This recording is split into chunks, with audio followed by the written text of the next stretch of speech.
We have had plenty of underwhelming Call of Duty zombie weapons over the years, but which 5 top the list? Let's take a look.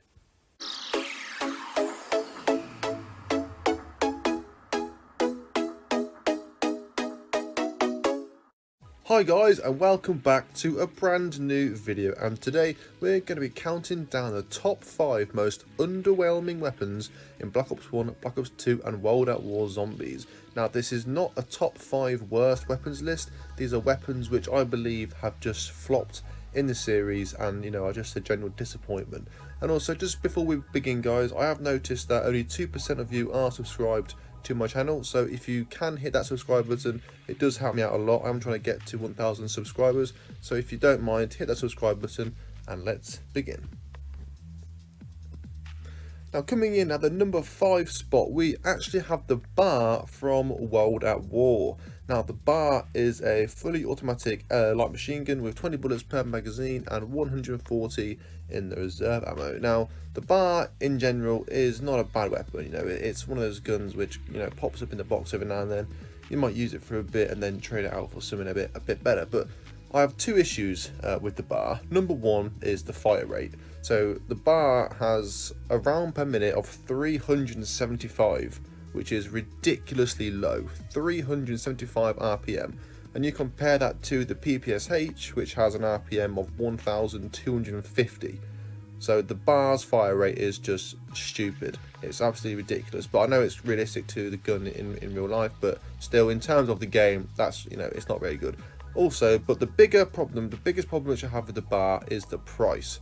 So on Naxxraum Toten and on Shinonuma, the bar costs 1,800, which is very pricey for what you get. But on Verux, it costs 2,500. Like what? 2,500 for the bar? I mean, it is just ridiculous. It's so expensive. It's so expensive, for what you get your money for, and it's always just outshined by the Thompson and the MP40 and even the STG to some extent. So I don't really recall using the bar much throughout my years of playing zombies.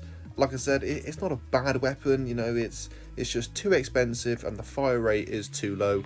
And I also think it doesn't hold much ammo either. 20 bullets per magazine is quite low.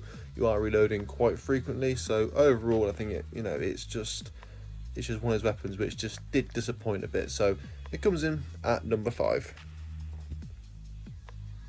Moving on to the number 4 spot, we have the L96A1 from Black Ops 1.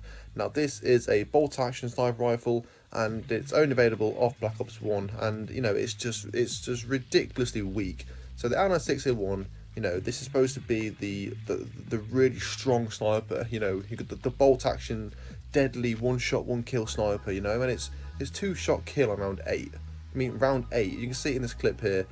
In body shots, it's 2-shot kill on round 8, which is just pathetic, really. For a sniper rifle, a caliber like the L96A1, and you hit round 8 and it's 2-shot kill. And I mean, to be honest, sniper rifles in general on Black Ops 1 were just really poor. The Dragunov and also the Barrett on Black Ops 2, they could have easily made this list, but I have done previous videos where I've sort of dissed those guns, so the L96A1, always seems to escape my videos, so I'm going to put it in on this list. It's just, like I said, the fact that it's bolt action as well, it's supposed to be, a powerful one-shot kill, but it's just not. It's just a sluggish weapon. I don't really like how it aims down. When it aims down sight, it's quite awkward, I feel. Ammo's okay. You get 5 bullets per magazine. That's okay. Not an issue about that, but it's just the damage. It's just the damage which I have a big issue with. And yeah, it's just a really underwhelming, just disappointing weapon, especially for a sniper. So it's got to come in at number 4. Speaking of guns that don't do enough damage, we have the Remington from Black Ops 2 coming in at number 3. So the Remington is a pump action shotgun, of course, 6 bullets per magazine, and I believe you get 48 in the reserve ammo, which is okay. Again, like the L96A1, I've not got a problem with the ammo capacity with the Remington, but again, the damage is just weak. So the Remington is at point blank range, headshots, 2-shot kill on round 9 on round 9, you can be right next to a zombie, shoot him in the head on round 9, and you gotta shoot him twice to kill him. And to be fair, that is without double tap 2.0, but still, that's just not good enough for a pump action shotgun which costs 1,500 points. 1,500 points, really, for a Remington which is just weak for for a shotgun? How many times do you guys recall actually using this weapon like properly? Like, I don't think I've ever really bought it. I might have bought it like once on Bus Depot and then swapped it out for something else, but there's so many better options out there. You got the MP5, you've got the AK-74U, you've got all these different other weapons which are cheaper for starters than the shotgun. They're better for getting points. They've got a faster reload than the Remington. So the Remington is just not a viable weapon. And all shotguns in Black Ops 2 didn't do enough damage. M1216, the S12, blah blah blah. They did not do enough damage, but the Remington, this is supposed to be the the trench gun equivalent, or the stakeout from Black Ops 1. It's supposed to be up there with those shotguns, and it's just not. It's just so weak. It's just a pure disappointment. And it's just not a feasible weapon to use, I don't think, really, in Black Ops 2 Zombies. So overall, a pretty sluggish weapon. So it comes in at number 3. Now, moving on to the number 2 spot, we have a weapon which is just unbelievably bad. So, we have the SMR. Now, the SMR has somehow escaped my top 5 worst weapon list. I actually put the Barrett in at number 5. And looking back, that's probably a bit harsh. I maybe should have put the SMR at number 5. But the SMR is a semi-automatic assault rifle, 20 bullets per magazine with 140 in the reserve ammo. And the SMR is just, it's obviously a troll weapon. Treyarch have obviously just deliberately made this weapon, atrocious, but it doesn't change the fact that it's disappointment. You see there, I shot that zombie twice, and none of the bullets registered because it's inaccurate.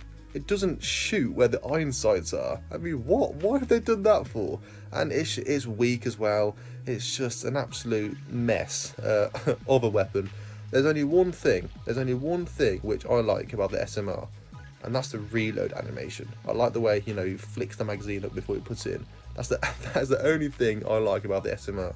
But this is supposed to be like the FAL, a pretty steady semi-automatic assault rifle. It's supposed to be up there like the FAL, maybe like the carbine from World at War, but no, it's just not. This is worse than than the Gavir from World at War. It is worse than that, and this is, like I said, it's just an overall really terrible weapon. I did buy double tap 2.0 in this clip just to show you guys how it does improve, but look at this. So this is the accuracy of this weapon. So I'm shooting exactly in the same spot here, and look at that. Look at the spread on those bullet holes in that wall there. How were they so sparsely just gone all over the place? It's just absolutely ridiculous weapon. Like I said, I know Treyarch put it in as a troll, but still, it's just whenever you get it in the box, you just have just a sigh of just disappointment. So it's just a really underwhelming, just weak weapon. So it's got to come in at number 2. And number 1 for the most disappointing and underwhelming weak weapon, we have a wonder weapon. We have the jet gun from Transit. Now, this was supposed to be, the salvation on Transit. It's got unlimited ammo. This is really good. It's one of the best weapons, and it's just not. It's just the biggest flop in Zombies history. I think out of everything from Zombies, I genuinely believe this is the biggest flop and disappointment that we've ever witnessed. So the jet gun, it takes about 20 minutes to build it, probably. You go on Transit, all the 4 parts are scattered across this map. You got one part in the tunnel, one part in the little hut by the Bowie knife. You got one part at the power station, and the last part, of course, at an action totem in the cornfields. And you've got to run to these 4 different locations, run back to the town, and you've got to do one part at a time. You can't carry more than one piece, so you better get stamina up and get ready to deal with the denizens, because you're going to be facing them a lot. But the jet gun, it doesn't do anything. You shoot, you hold down the trigger, and then you see the gauge on the gun, you know, that goes up really, really quickly, and if it gets to the end, you know, the gun just blows up and, you know, you lose it.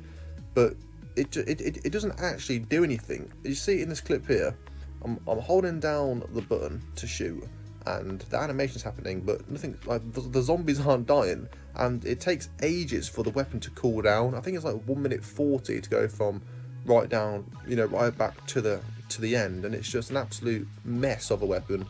Really underwhelming in every single aspect. So, you know, it's just dreadful, really. You can't sprint with it either. You know, it is the worst wonder weapon by a mile, by a country mile, this weapon.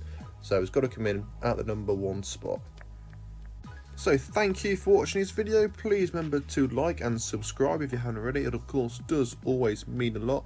And let me know down below in the comment section of the top 5 weapons which you believe have flopped throughout the years. Also, just lastly, I have done an entire playlist based on different top 5 zombie lists, so if you are interested, please make sure that you check them out as well. So thank you again for watching, and I will be back soon with another video.